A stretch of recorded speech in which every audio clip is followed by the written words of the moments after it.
Hi everyone, welcome to this video. It's going to be a little bit slower in pace compared to the other types of videos that I've done on the channel so far.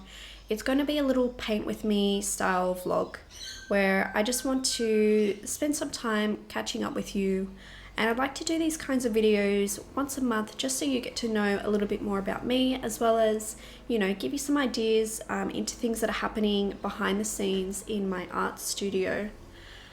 And I'm not really sure exactly what I want to talk about just yet in this particular video, but I do have some ideas. I was hoping to be able to tell you about my art goals for 2024, like my personal art goals as an artist, what I want to work on. But the more I thought about it, the harder it is to narrow down. I have so many ideas of what I want to work on, so many things that I want to be able to achieve, and improving my abilities with color and shadow for one, but I also want to work on perspective and illustration and drawing. But as you know, I really love oil paints, so I just keep going around in circles trying to figure out what I want, trying to narrow it down. And I think maybe what I should be looking for is the different art goals that I'd like to try and achieve for the different mediums that I paint with. So maybe focusing on, what area of digital artwork I want to work on, what area in my sketchbook I want to work with, or what part of my painting, and just go around like that and just be really gentle with myself, remembering, that I'm going back to work full-time as a high school teacher this year. And it's been a while because I've been working part-time since I've had my daughter. I was full-time before that, and it's just, it's going to be a big change for us as a family.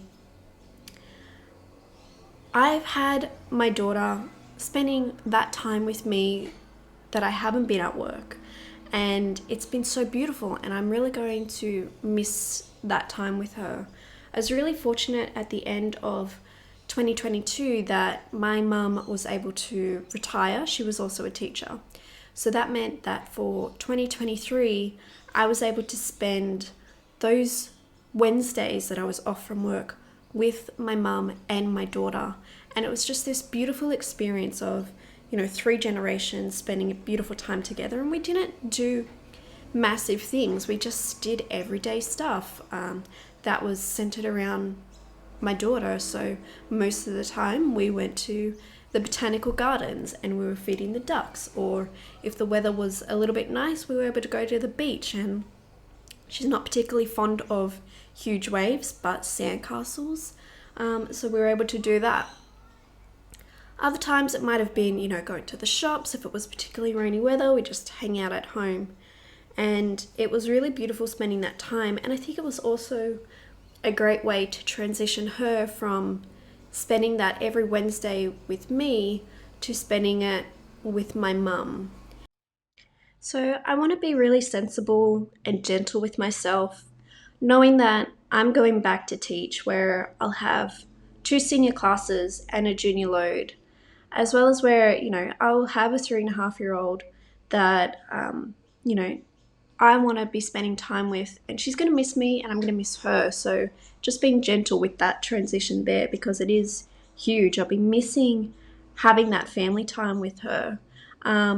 But also, I've started this YouTube channel, so I want to make sure that I'm balancing myself. Maybe I've put too much on my plate, but at the same time, I know that it's really important in order to balance my work life, my family life. I need that personal time.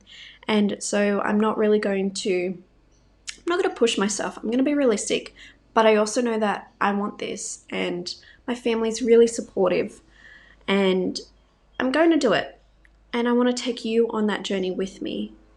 I'm actually pretty happy that, it's been a month since I started the channel, and I always keep my expectations really low. Like, I started the channel and I thought, maybe I'll get 1 or 2 subscribers, and you know what? That's mum and that's my husband, and I'm pretty happy with that. But then it got to that 4 weeks and I've already hit 100 subscribers, and I could not be any more grateful, because it's just amazing that there are 100 people out there that want to be part of my community. and I want to show up and be there and learn from you and teach with you and just build our community. So I know that, keeping my expectations low and see how things go, just be gentle with myself, be realistic, but also have goals.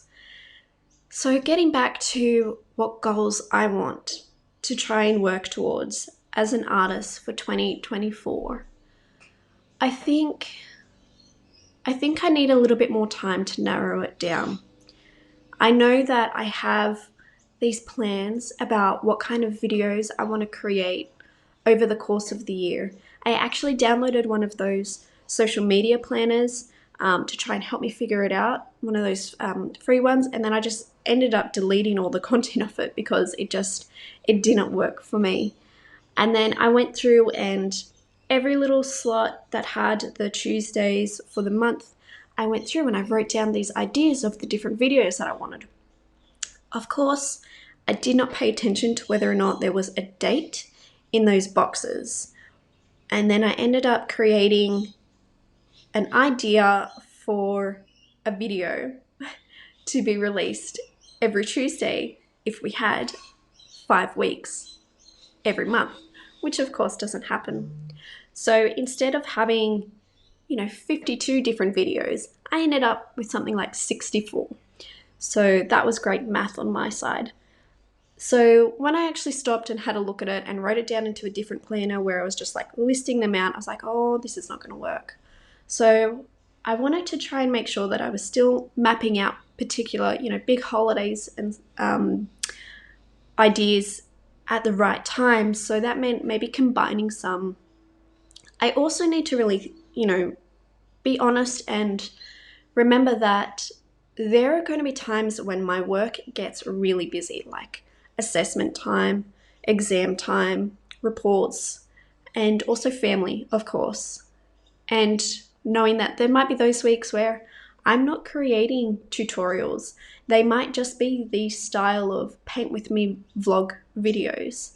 And that's okay because that's the reality of being an adult and having a full-time job that's not your art career, that's not YouTube. And that's totally okay. If you follow me on Instagram, you would have seen over the past few days or the past week that I've actually been a little bit unwell. And it's not my croaky voice. I always have a croaky voice.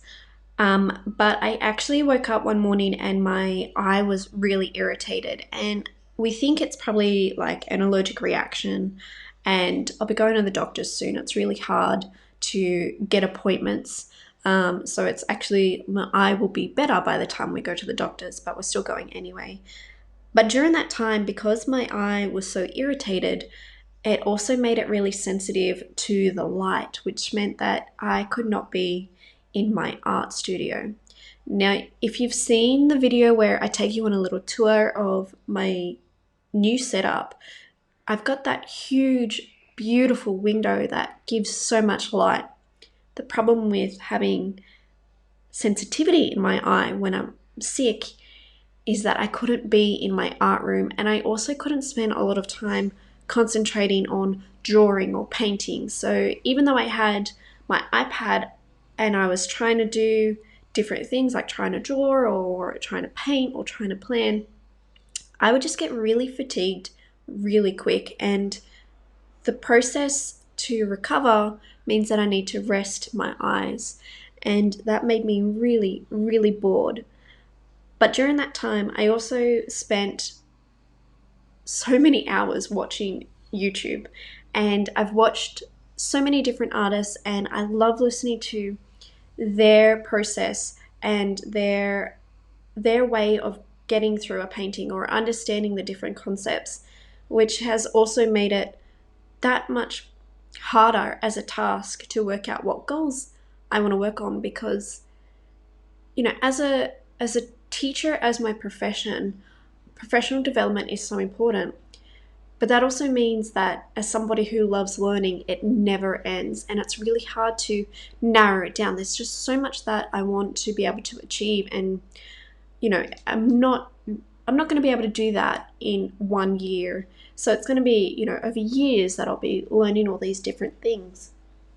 But one thing that I really want to try and experience this year is I want to, build my confidence up enough that I can go into, one of the art galleries in, one of the major cities like Sydney or Canberra and sit in front of these beautiful pieces of work that are up on these walls and sketch them and learn from them. And I don't like crowds, so that's going to be a big step for me. So maybe I'll just start with something small, like sitting in a cafe and, just doing little sketches of the things around me, maybe working myself up to feeling confident to sketch people, which is a lot harder when it's, people are moving around, because then you've got to do it quickly. About a month ago, maybe just before Christmas, I actually convinced my husband to come on one of, it was a live life drawing class, and it was really cool. I've never done anything like that before, and he was really good. He came along with me, and he was just sketching away and just having fun with it. And if you've never been to one before, it can be really difficult, and it's not something where there's somebody standing in front of the room and they're teaching you, they're telling you, this is how you draw a hand or this is how you draw a foot. There is somebody in the middle of the room and they're doing different poses and you have to sketch them. There's no one telling you what to do or how to do it. You got to figure it out. And they start off with really quick poses. So, the first few, you get 30 seconds and then they move on to the next pose. Or it's, it works up towards like a minute or 2 minutes, and then eventually like the last final poses are 20 minutes. And during that time, I had to really think about how I was drawing and how I was getting what I was seeing in front of me onto my page. And that was a little bit tricky, but I was able to, go back to the basics of drawing and, get myself really thinking about what shapes am I seeing here. I'm seeing, there's a square here, there's a circle, there's a triangle, there's a rectangle, and then try and work it out from there, and then work on getting the proportions right. I don't want the hand to be the same size as the head, and, getting the angles and perspectives right. That was a challenge, but I had so much fun. And I want to try and do some more of those types of things throughout the year, because it's putting me outside of my comfort zone with my painting. And that's the same type of thing that I've been doing with these little mini paint challenges. So this Tamagotchi that I'm painting right now, like that's a really small canvas. That's 6 centimeters by 6 centimeters, or 2.3 inches by 2.3 inches. They're very tiny. If you've seen my previous video about paintbrushes, I'm using that smallest size paintbrush here. This is a size 0. So, my fingertips look huge compared to the canvas. And I've put myself in a position where I wanted to challenge myself to paint something this small for 20 weeks, one a week for 20 weeks. And I'm currently at week 12, I think it is. The Tamagotchi is week 11. And I've learned so much from doing this. Like, I can see the progression of my skills. It's different from painting on a small, from a big canvas where you've got so much space and you can make as many details as you like. You can go as in depth or as abstract as you like, to this tiny little canvas where it's so important that you get things like lighting and shadow right, because you can't get too much detail. Like, it's just a journey, and I've really enjoyed doing it. I can't wait to see how I progress once I'm finished the challenge. I'm only doing 20 because that's how many of those little canvases I have.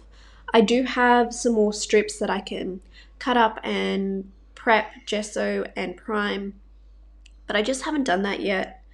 And I'm okay with that. I think once I've finished these 20 weeks, I'd like to move on to a different type of challenge, and it's not necessarily one that, you know, like you can participate in these. Like you can, if you go onto my Instagram, you'll see that they're there and you can get the reference and join. You can use any medium you want. It doesn't have to be this small, but you know, you don't want it to be a huge canvas. And it's just about, you know, practicing and playing with light and challenging yourself. And, you know, they're just studies in color and shape and form. So I think once I've finished this challenge, maybe what I want to challenge myself with, maybe it's life drawing, or maybe it's combining the still life that I've been working on for so long with scenes, and trying to give them some more context. I still want to be taking the time where I'm doing these color studies. I'm focusing on these different ideas and trying to keep that emotion in there. Like for me, I grew up in the 90s and I loved Tamagotchis, and I cannot wait for the day that my daughter is old enough that I can buy her a Tamagotchi and we could just have Tamagotchis together and play with them. But there are, you know, there's different ways that we can connect and build up that nostalgia, that relationship. We've been watching a lot of animation films. She's obsessed with Spider-Man, and we've been watching the Miles Morales one, the Spider-Man Into the Spider-Verse.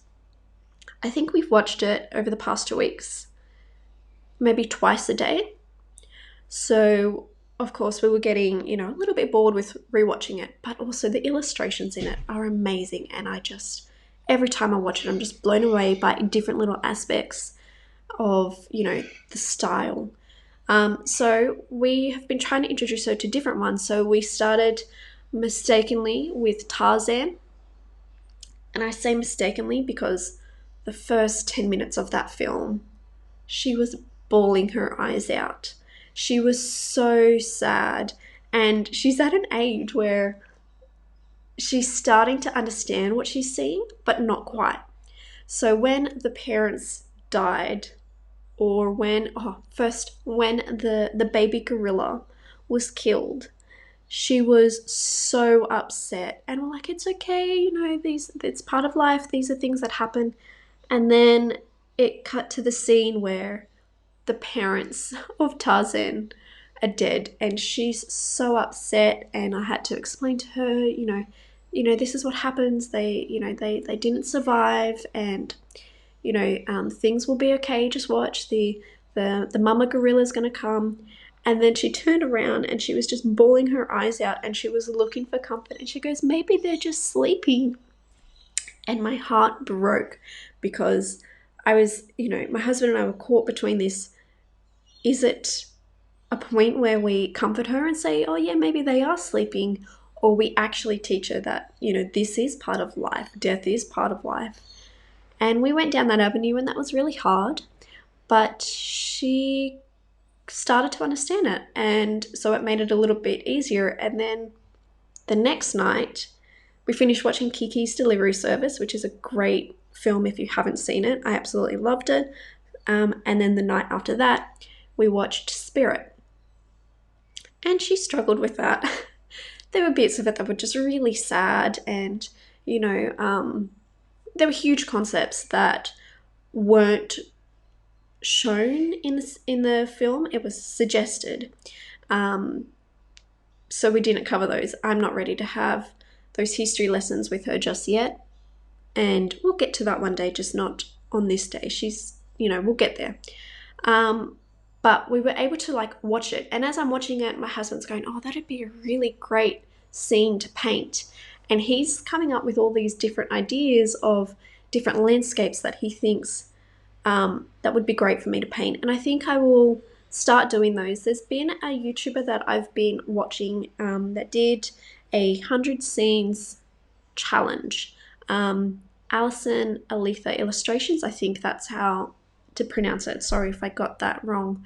But she did that. She did 100 scenes from different films, and her work is so amazing. And I've been going back while I've been sick and watching those videos and seeing how she's progressed with her own style. And I don't want to do 100. That's just way too much. So 20 is fine for me with these little mini paintings. But maybe I can be looking at doing maybe another 20 of different characters.